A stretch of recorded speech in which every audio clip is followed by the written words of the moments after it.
부동산 시황센터입니다. 한 주간 부동산 주요 뉴스 전해드립니다.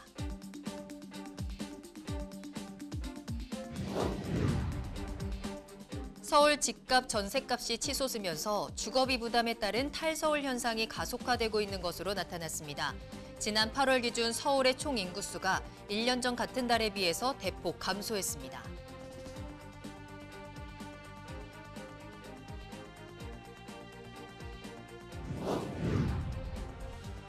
NH농협은행 대출 중단발 풍선 효과로 다른 은행들에 대한 대출 수요가 몰리자 대출 문턱을 높이는 은행들이 늘어나고 있습니다. KB국민은행은 29일부터 집단대출을 비롯한 주택담보대출, 전세자금대출 한도를 축소한다고 밝혔습니다.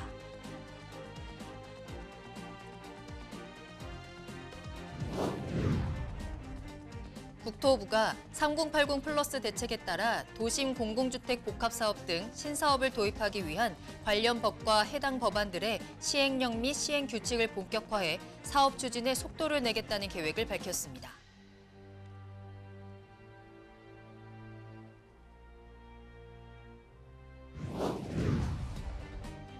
서울 및 경기도 아파트에 대한 30대의 패닉바잉이 여전한 것으로 나타났습니다. 30대의 패닉바잉 현상이 지속되는 이유는 최근 아파트 가격 급등과 청약 가점 등이 원인으로 대두되고 있습니다.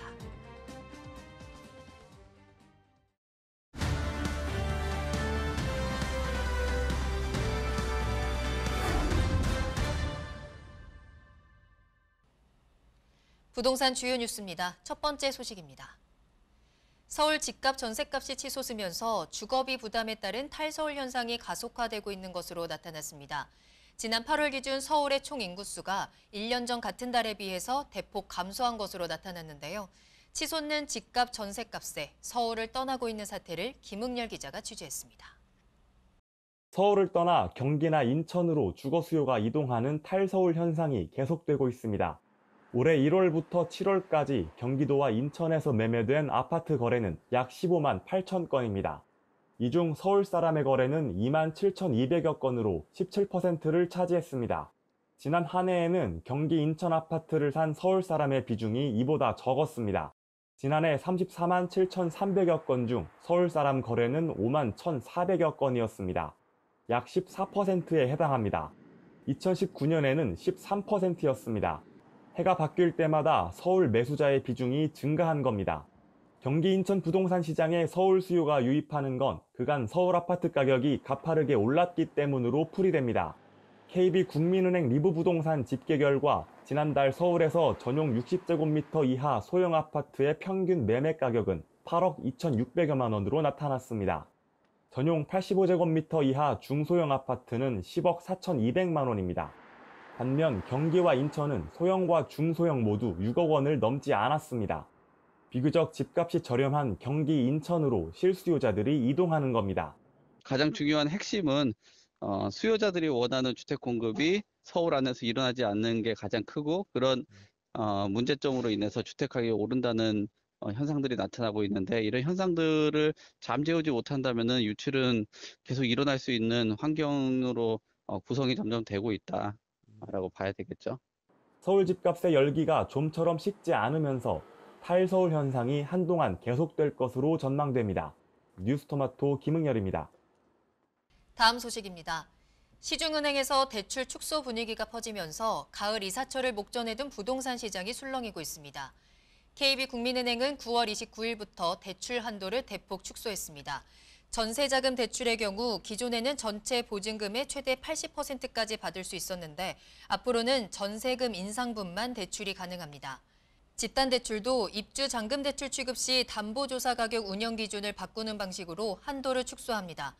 현재는 KB시세 감정가액을 적용하는데 앞으로는 분양가격과 KB시세 감정가액 중 적은 금액을 적용합니다.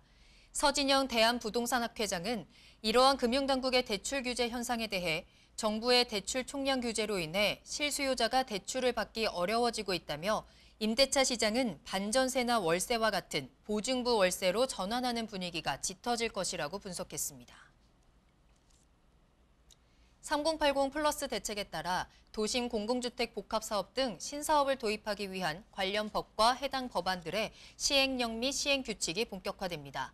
앞으로 예정지구 지정과 같은 법적 절차에 본격적으로 착수하는 등 사업 추진에 속도를 낼 것이란 계획인데요. 자세한 내용 김현진 기자가 취재했습니다. 이사 대책의 핵심인 도심 공공주택 복합사업 추진을 위한 법안들이 시행됨에 따라 사업이 본궤도에 오를 수 있을지 주목되고 있습니다. 국토교통부는 공공주택특별법과 빈집 및 소규모 주택 정비에 관한 특례법, 도시재생 활성화 및 지원에 관한 특별법 등의 시행령 및 시행규칙이 시행됐다고 밝혔습니다. 도심 공공주택 복합사업을 위한 제도적 근거가 마련된 것입니다. 현재 국토부는 6차 선도사업 후보지를 포함해 총 56곳의 후보지를 선정했습니다. 정부 계획대로 사업이 추진된다면 총 가구 수는 75,700가구 규모입니다. 이 가운데 지구 지정 요건인 주민 3분의 2 동의를 얻은 곳은 17곳으로 25,000가구에 달합니다. 가장 먼저 주민 동의를 확보한 증산 4구역은 28일 2차 설명회를 열고 주민들에게 용적률, 인센티브, 예상 분담금 등을 공개할 방침입니다. 10월 초에는 연신내역과 방화역, 쌍문역 동측 구역들에 대한 2차 설명회가 진행됩니다. 관련 법이 시행되는 만큼 사업 추진에 있어 속도를 낼 수 있을 것이란 전망이 나옵니다. 원래 지금까지는 법적 근거가 없어가지고 이렇게 지정만 해놓고 어쨌든 예정지구 공식적으로 지정을 할 수가 없는 상황이었잖아요. 어쨌든 예정지구를 지정도 할 수 있고 그 다음에 후속 절차를 밟을 수 있으니까 사업 추진에 탄력을 받을 수 있다고 우리 이해하는 게 맞을 것 같아요.